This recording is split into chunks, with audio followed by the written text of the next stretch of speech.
Assalamu alaikum dear students. Today we are going to start part 3 of our chapter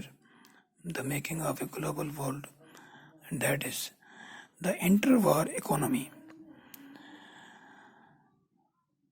Dear students, जैसा कि आप जानते हैं कि 1914 से 1918 तक एक बहुत बड़ी जंग लड़ी गई, एक बहुत बड़ी वार लड़ी गई वर्ल्ड में, जिसे फर्स्ट वर्ल्ड वार के नाम से जाना जाता है। ये वर्ल्ड वार ज़्यादातर यूरोप में लड़ी गई, मगर इस वार का असर जो था वो पूरी दुनिया पर फैल गया था और पूरी दुनिया इससे मुतासर हुई थी। तो ये जैसा कि आपने सुना होगा, ये वर्ल्ड वार जो थी ये दो बड़े ब्लॉक्स के बीच में लड़ी गई। एक ब्लॉक को कहते थे एलाइड पावर्स या एलाइज, जिसमें ब्रिटेन, फ्रांस और रशिया था, और बाद में यूएस ने यानी यूनाइटेड स्टेट्स ने भी, अमेरिका ने भी इस ग्रुप को ज्वाइन किया था। और दूसरी तरफ था सेंट्रल पावर्स, जिसमें जर्मनी, ऑस्ट्रिया, हंगरी, उस वक्त ऑस्ट्रिया और हंगरी का एक ही मुल्क था, और ओटोमान तुर्की, जिसे ओटोमान एम्पायर भी कहते थे। 1914 अगस्त में जब ये जंग शुरू हुई तो लगता था कि क्रिसमस के आते आते ये जंग ख़त्म हो जाएगी, लेकिन इस जंग को ख़त्म होते होते 4 साल लग गए। और ये जो जंग थी फर्स्ट वर्ल्ड वार, इससे पहले ऐसी दुनिया में कोई भी ऐसी जंग नहीं लड़ी गई थी, क्योंकि इस जंग में उस वक्त की दुनिया की जो लीडिंग इंडस्ट्रियल नेशंस थी वो हिस्सा ले रही थी, और उन्होंने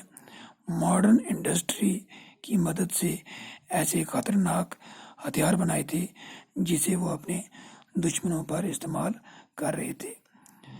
तो ये वार जो है, जैसा कि हमने डिस्कस कर रहे हैं कि ये इंडस्ट्रियल वार थी, और इसमें बहुत ज़्यादा तादाद में machine gun, tanks, aircraft, chemical weapons का इस्तेमाल किया गया। और ये जो वेपन्स थे, इनकी जो प्रोडक्शन थी वो बहुत ज़्यादा पैमाने पर की गई ताकि इस जंग में इस्तेमाल किया जा सके। और इस कहते हैं कि इस जंग में लाखों की तादाद में सिपाहियों ने हिस्सा लिया, और पूरी दुनिया के ममालिक से इनको भर्ती करके ले जाया जाता था, और जंग के महाज पर यानी फ्रंट लाइन पर ट्रेनों और शिप्स के जरिए यानी समुद्री जहाज़ों के ज़रिए भेजा जाता था। तकरीबन इस जंग में 9 मिलियन यानी 90 लाख के करीब सिपाही मारे गए कुल मिलाकर, और 20 मिलियन यानी 2 करोड़ के करीब सिपाही जो थे वो इस जंग में ज़ख्मी हुए। चूँकि ये एक इंडस्ट्रियल एज में जंग लड़ी गई थी, तो इसमें बहुत ज़्यादा बड़े पैमाने पर इंडस्ट्रियल प्रोडक्ट्स का यानी इंडस्ट्रियल वेपन्स का इस्तेमाल किया गया, तो उसके नतीजे में बहुत बड़े पैमाने पर लोग मारे गए। अब इसमें जो लोग मारे गए, चूँकि हम जानते हैं कि फ़ौज में जो लोग लड़ते हैं वो वर्किंग क्लास होती है, यानी नौजवान लोग होते हैं। तो जब इतनी बड़ी तादाद में लोग मारे गए तो यूरोप में जो वर्क फोर्स थी उसमें बहुत ज़्यादा कमी वाक़या हुई। अब जंग के बाद के ज़माने में जब काम करने वाले लोगों में कमी वाक़या हुई तो फिर औरतों को भी काम करने के लिए घर से बाहर निकलना पड़ा। कुछ काम ऐसे थे जो औरतें नहीं करती थी, लेकिन वर्ल्ड वार फर्स्ट के नतीजे में औरतें भी जो है वो नौकरियां करने पर मजबूर हुई, क्योंकि घर चलाने के लिए पैसे की ज़रूरत थी, और घर में जब कोई पैसे कमाने वाला मर्द नहीं रहा तो औरतों को मजबूरन काम करने के लिए घरों से निकलना पड़ा। اب اس ورلڈ وار کے بعد دنیا کی اکنامی پر بھی بہت زیادہ اثرات پڑے. اس جنگ میں سب سے زیادہ رول برٹن کا تھا، چونکہ برٹن جو تھا اس کا امپائر پوری دنیا میں پھیلا ہوا تھا اور اسے ہر محاذ پر لڑائی لڑنی پڑی، اور اس کے لیے اسے ہتھیاروں کی ضرورت تھی اور ہتھیار بنانے کے لیے پیسے کی ضرورت. اور اس وقت برٹن نے بہت زیادہ مطلب ہے پیسہ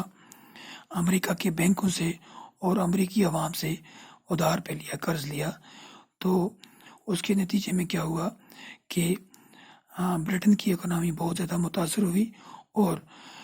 یورپ جو تھا یو ایس جو تھا، یونائٹڈ اسٹیٹس آف امریکہ، وہ اس وقت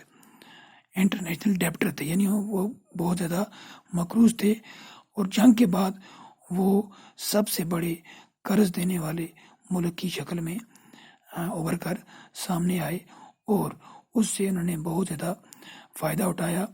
تو جنگ کے بعد یو ایس جو تھی، یونائٹڈ اسٹیٹس، اور اس کے لوگ جو تھے وہ انہوں نے اوورسیز ایسیٹس میں کافی زیادہ اضافہ کیا، یعنی ملک سے باہر دوسرے ملکوں میں انہوں نے جائیدادیں وغیرہ حاصل کی. تو اس کے بعد پوسٹ وار ریکوری ہم